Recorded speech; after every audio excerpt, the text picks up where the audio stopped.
Hey guys, and welcome back to another video. This time it's going to be another history of a genre video where I talk about genres that were popular back in back in the old days. They got on top of the world, and then they just fell off for some reason. Well, not really fell off, just became less mainstream, well, less popular or something like that. Yeah, and today on the docket is hardcore emo music. So for instance, bands that were like not quite pop punk, they were like more mature than pop punk. They were like more like depressing, I guess, because they were like most of the lyrics were because most emo music was basically just saying, oh, instead of saying, oh, I'm broken about this specific thing, oh, I'm depressed, something like that.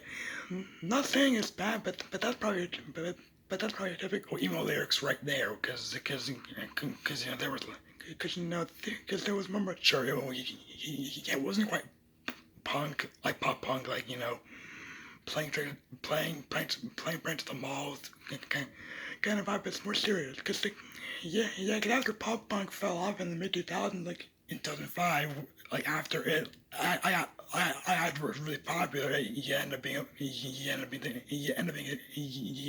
taken over by emo bands, by emo metal, indie stuff like that, and like, other stuff. So like the people like you and me, the quote unquote weird kids that love pop punk, which I do because I'm a pretty big pop punk fan, pop punk fan myself. Us fans ended up going or enjoying emo music too, like emo bands like here's a few for you. Hawthorne Heights, The Used, Taking Back Sunday, Red Jumpsuit Apparatus, Silverstein was one, Since It's Fail. I read all those bands. There are like some more that were like, newer ones, like Pierce the Veil and Sleeping Sirens, but they aren't quite as good as the OG emo bands, like, The Used. The Used is actually pretty good because their first album came out in 2002, and it's pretty good for it is. It's pretty good. Emo was basically a more mature version of pop punk, because it's like the emo bands back then, like that, like Take My Sunday, they were actually they were pretty popular because everyone knew their song. Big damn sure. So yeah, they're probably the best example. Those are one of the random mention, which is My Chemical Romance, which is My Chemical Romance. They were actually pretty popular because they were like really emo. So, but then they switched over to indie for their last album, which they actually recently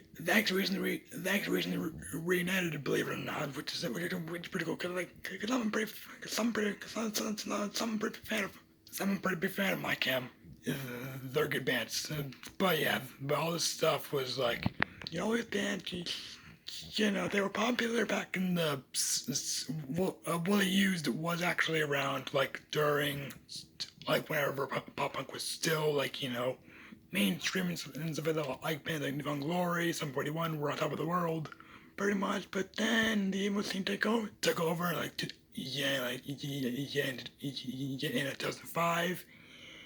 Yeah, and then actually, you can debate about this on the comments, but Paramount followed by War actually part where like in early early on they were emo bands. You could say that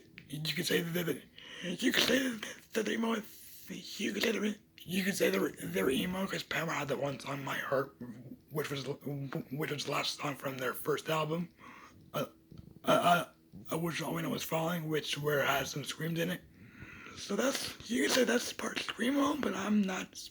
But you can debate about that in the comments if you want. Just like say if you think Fall Out Boy and Paramore were considered emo before they switched off to being pop. Because Paramore going pop was not the.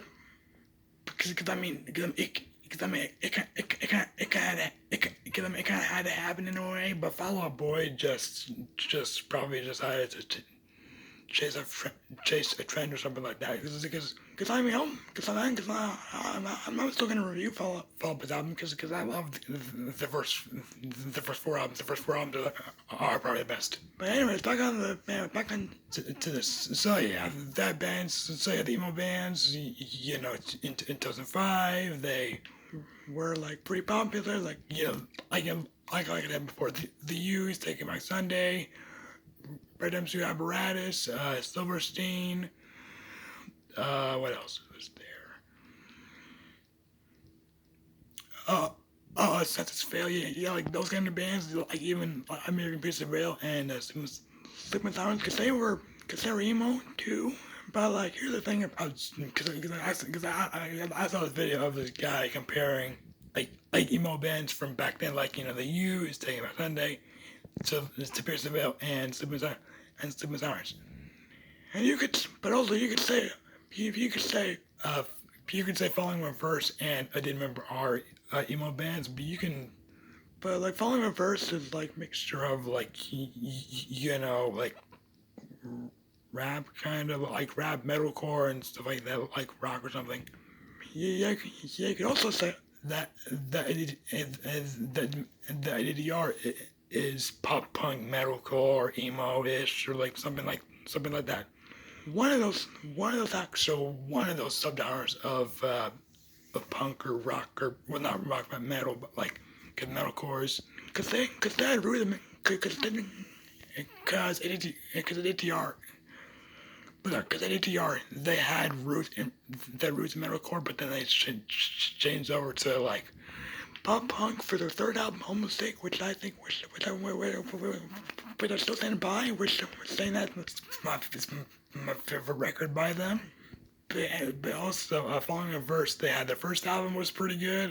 The Drug Me As You, that one was pretty much, you could say emo. You can say emo metalcore. You can say however you think it should be categorized in the comments.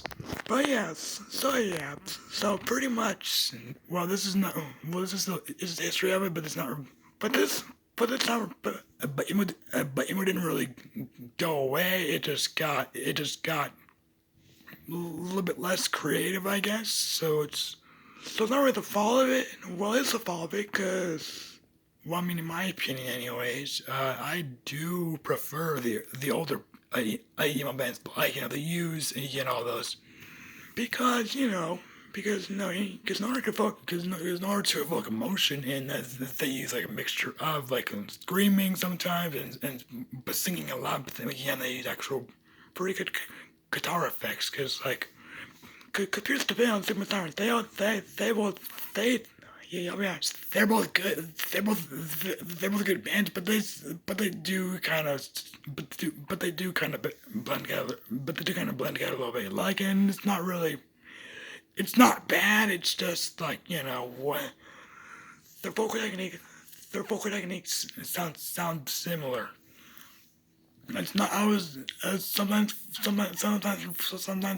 Sometimes in my case it's a good thing, but not always. But in this case it's probably not, because that means they're not really, because the thing is, that means they're kind of like copying the other bands, like creative style or something, like vocal style or something like that. So emo bands had a lot more emotion because they thought that in order to be emo, you had to wear freaking skinny jeans, you had to look emo, you had to have black hair like this. Yeah, I've actually been called emo, not gonna lie. Yeah, people have said I look emo, but I actually got words. But I don't wear skinny jeans, so that's part of the reason why I wouldn't be considered I wouldn't be if I were to actually start start an emo band, then I would not work hard like that, because I would just be myself. I would just try to do emo music, but pop punk or something like that, or something like that, but do it in my way, do it all the way I want to do it, essentially. Nowadays, all these pop punk emo bands. These emo bands, they think, oh, you have to wear skinny jeans and you have to scream. I have to always screaming to evoke emotions. No. Yeah, I do. Yeah, they're Sleeping with Sirens and Peaceville aren't bad bands per se, but they are not as good as the older as the OG ones. I Can't Take Back Sunday, The Used, etc. So those are my thoughts on the history of emo slash hardcore slash whatever you want to call this. I'm pretty sure it's more on the emo side, but yeah. So yeah, so I think, like I said, I do prefer the older emo bands because they have a lot more emotion. They don't scream all the time. Well, I do like screaming some, but I do like it. But I don't mind whenever they scream. It doesn't have to like always be used to like cover up singing or something to like be like, oh hey, I'm gonna use scream vocals all the time. It's screaming vocals all the time to accentuate how sad I am. No, it doesn't always. It doesn't always work like that. So yeah, like I said, for emo bands back then are better than they are now. Well, they're not bad now. It's just I do like both flavors of it, but like back then there was a lot more like creativity, I guess, in the guitar effect and the vocal techniques, and it stood out. They were unique. They didn't copy. They did their own thing. They didn't do all these freaking similar like high pitched emo vocal technique things like Peaceville and Sleeping Sirens did. But those, but the recent era of emo bands are not bad. They're just not as good as the OG ones. Alright, so that was the history of emo music. And so if you guys enjoyed it, be sure to click on my end screen, which will be up right about now, I think. To watch more videos, to watch my history of new metal video in case you're interested.